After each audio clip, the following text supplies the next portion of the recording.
Hey, Latin 1, I am in my car right now because I am on my way to my friend's apartment. I'm actually on my way there to upload a video. I just made you guys a video on the third person pronoun and I need to upload that, and my internet's not that great. My friend's internet is much better. And don't worry, I'm not doing anything crazy or unsafe. This is actually like a close friend, somebody I'm bubbled with. I'm not going over to a stranger's apartment right now. We're in a pandemic.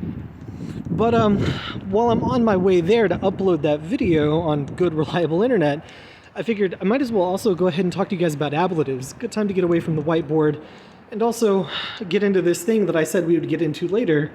Well, now is later. Later does eventually come.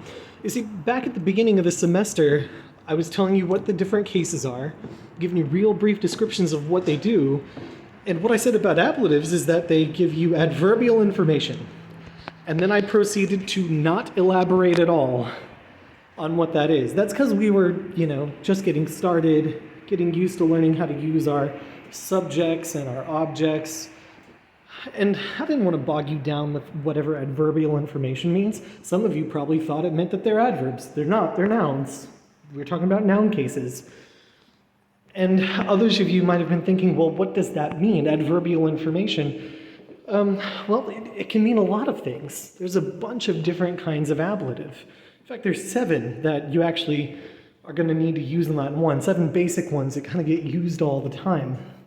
And so I figured I'd just go ahead and run through them now while I'm coming over to upload this video, and then I can upload 2 videos. So, for example, one real common thing the ablative does is show place from which.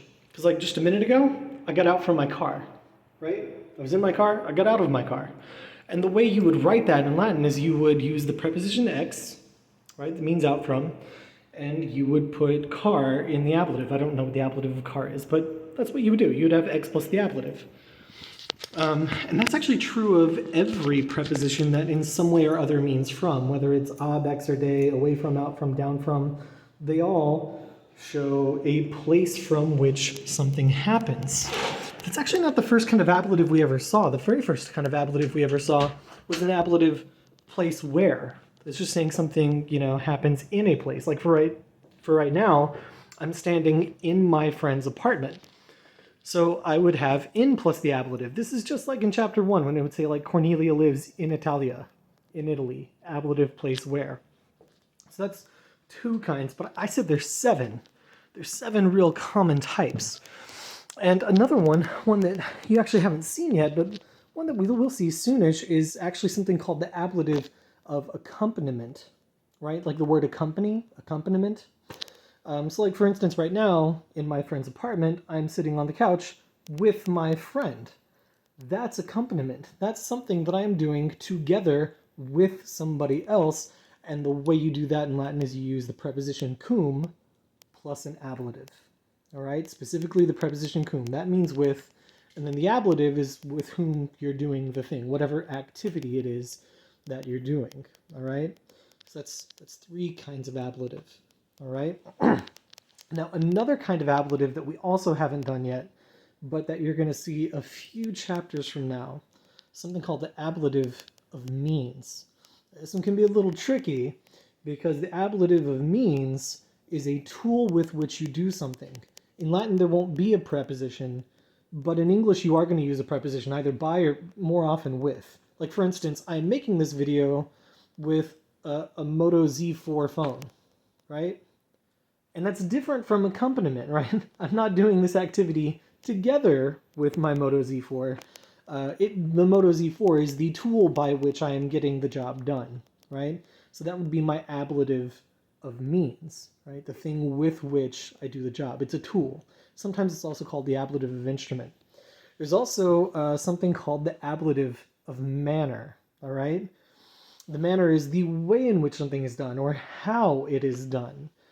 And you do this, again, in Latin there won't be a preposition, but in English you'll put in the preposition with when you translate it. But it's not a tool you're using, it's not somebody you're doing it with, but again, with this video as an example, the way in which I'm making it is with great haste. And furthermore, I am doing it on a Friday afternoon. On a Friday afternoon, that's your ablative of time when right there. All right? So that is 6 kinds of ablative. Oh, but I said there were 7. I did say there were 7, right? Yeah. Yeah, I said there were 7. Oh, yeah, cause. All right, when we do actually see these in our textbook, you're going to see those 6 that I just mentioned all in one chapter, and then later in the book they're going to put cause. But I might as well, go over cause now, because sometimes if you want to give the cause of something, and the cause of something is just like a singular noun, then you can do that just by putting that noun in the ablative. And why am I making this video on ablatives and going over to my friend's apartment in order to upload it for all of you? Well, because of the coronavirus. So, there you go. There's your 7 kinds of ablative. I will, when I post this, give you guys some like extra hints and list some of these prepositions and the way they're used in the posts. But that's the quick and dirty on it. All right, I'll see you guys in class next week.